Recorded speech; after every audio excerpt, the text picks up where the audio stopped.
Look, changes have been made. Offensive coordinator Shane Waldron is officially out, but there's kind of a surprise move that might be on the horizon. It surprised me to hear about it. And let's get to Shane Waldron first. So, this is as a 40-year fan of the Chicago Bears, I'm not sure I've seen a worse performance than I saw against the New England Patriots. Something had to change.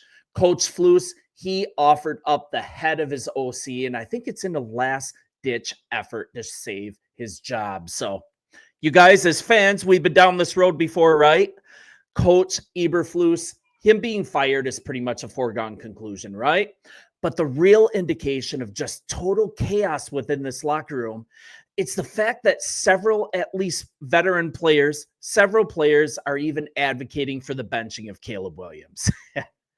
It's very possible this move might actually be on the horizon. Veteran Bears players are asking for Tyson Bagent to be the new starter. So let's wade through this in more detail in just a moment.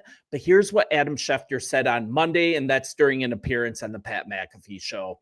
And he pretty much speculated that the Bears could make changes on offense. This was yesterday, and that includes opting to bench Caleb Williams. And this is after this horrible performance, completed just 16 of 30 passes for 120 yards, was sacked 9 times.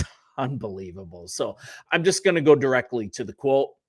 I would expect that there will be some sort of change in Chicago on the offensive side of the ball. Once again, this is from Shefty. Is that changing the play caller? Is that changing the quarterback and benching Caleb Williams for Tyson Bagent? I think all these things are being discussed in the building today. So now we know one domino has fallen with the firing of Waldron. The question is there another? Let's go by what we know for sure. Then I'll get to the Caleb situation. So now with the Waldron firing, we're looking at offensive pass game coordinator Thomas Brown. He's being elevated to replace him.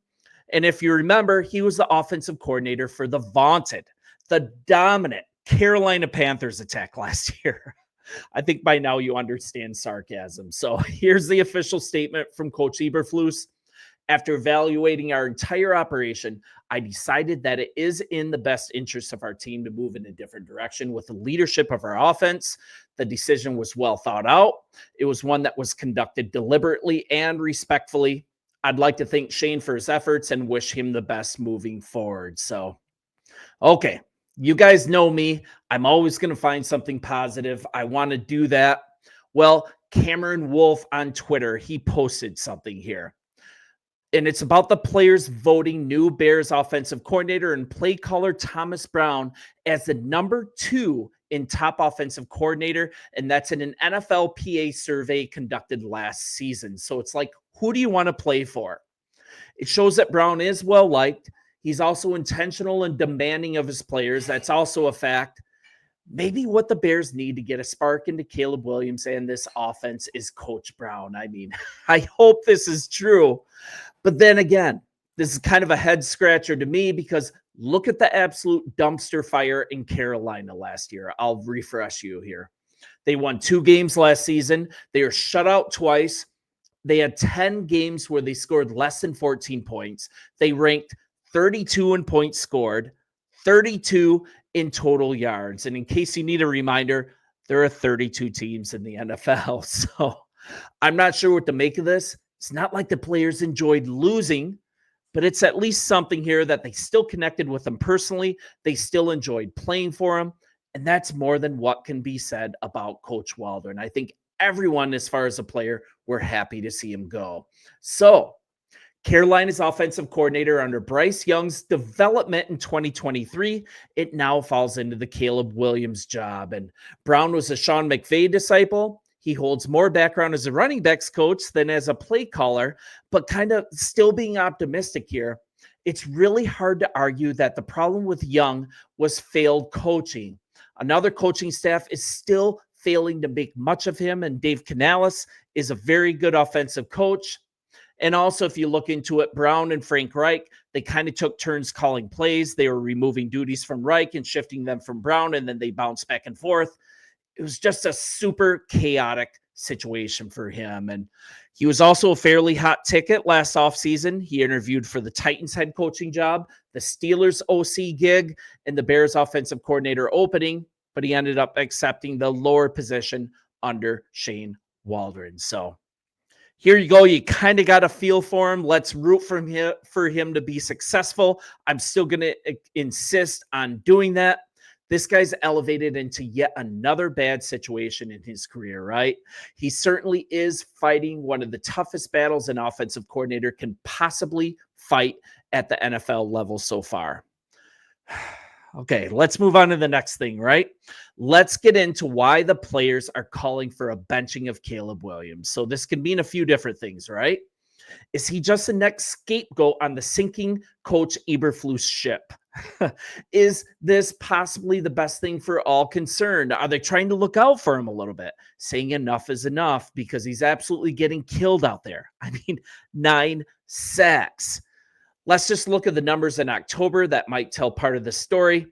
And this is including last week. So, and I'm going to go to this story on Bears Wire. A lot of these stats are from Kevin Fishbane. He is absolutely fantastic, and I want to give him credit. But let's do a little synopsis here. So we're looking at here, the Bears failed to score an offensive touchdown in back-to-back games. And that's the first time that's happened since 2004. Can anyone name the starter then? I'll wait, but it's Chad Hutchinson. I absolutely have zero memory of him. I must have blocked it out. It's part of my Bears PTSD. So you're looking at 9 sacks allowed. That's 1 short of the franchise record. The Patriots coming into this game, they had 8 in the last 6 games. A 1 for 14 success rate on third down. That's hard. I don't know if I've even seen that. And this is also an indictment not only on Shane Waldron, but Coach Flus.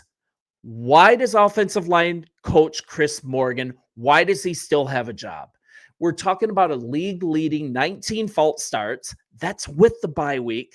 0 discipline as an offensive line. Let's table that.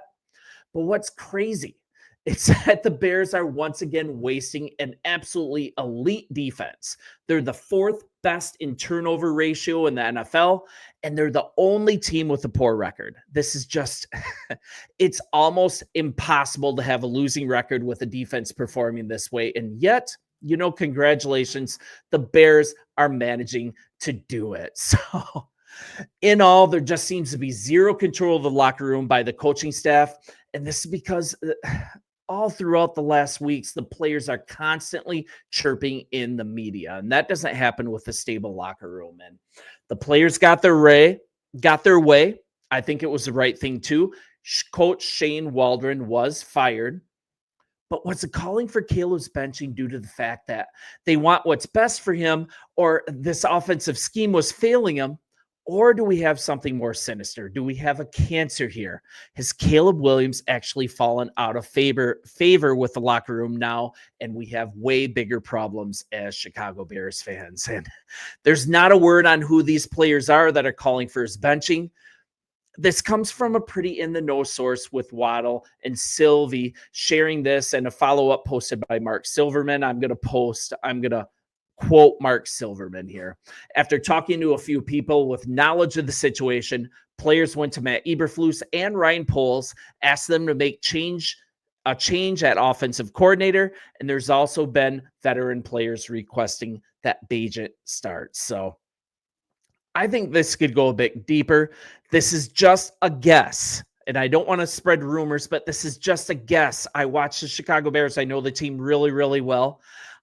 I feel like this might be DJ Moore. He's made zero secret about his discontent. He even walked off in the middle of a play last week against Arizona. He's not meshed with rookie quarterback. And Coach Flus, he covered for it, saying him walking off the field in the middle of the play was due to an injury. But if you watch the game, DJ Moore played the rest of the game without an issue. So what's really going on here?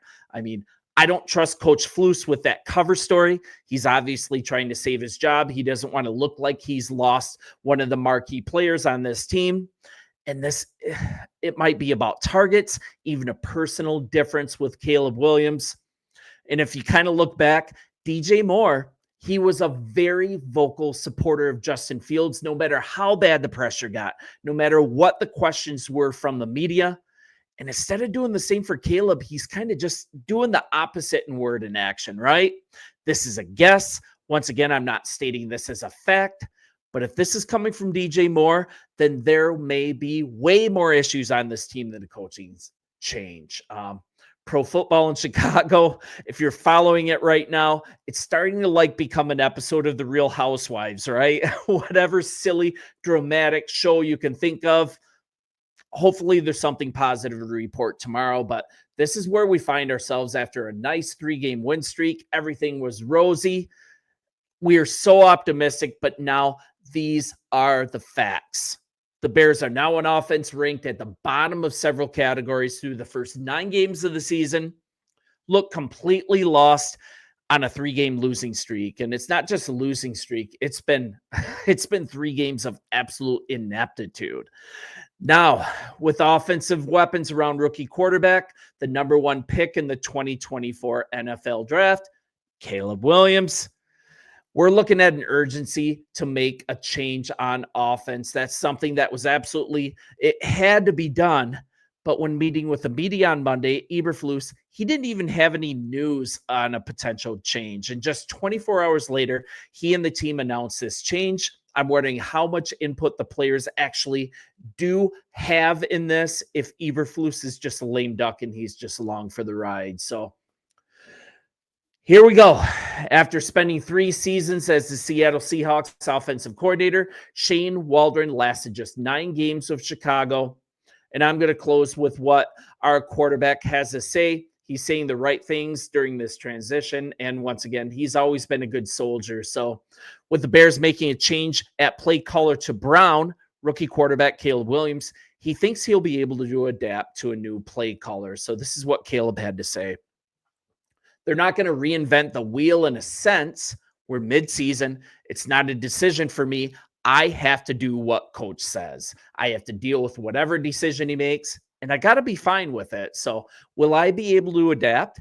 Yes, I will. We'll be able to adapt whatever decision coach makes. From there, we have to go out and execute and win games. So moving forward, the Bears, we got to shift our focus to the bitter rival, the Green Bay Packers. New coaching offensive leader on deck. So strap in, guys. Keep your head up. Let's hope this offensive coordinator change gives the team a well-needed jolt. We can actually have a competitive and enjoyable game versus the Green Bay Packers. And this is just this is a tough ride right now. You guys, as Bears fans, as long as I have been, we've seen this rinse and repeat. Get a quarterback, have him for 1 year, change the coaching staff, ruin the quarterback, rinse and repeat, get another quarterback, and it just keeps going. Let's hope that this is totally the right thing. We're a year late on GM Ryan Poles completely cleaning house, and looks like he's going to do it now. So you guys let me know what you think in the comments. I'm fully off the Coach Eberflus train. It's just a matter of time that he needs to be out of here, and it's probably going to be during the offseason. I don't see how you come back from this. You guys bear down. There's still tons of optimism. We have a ton of talent on this team, and let's soldier on. See ya.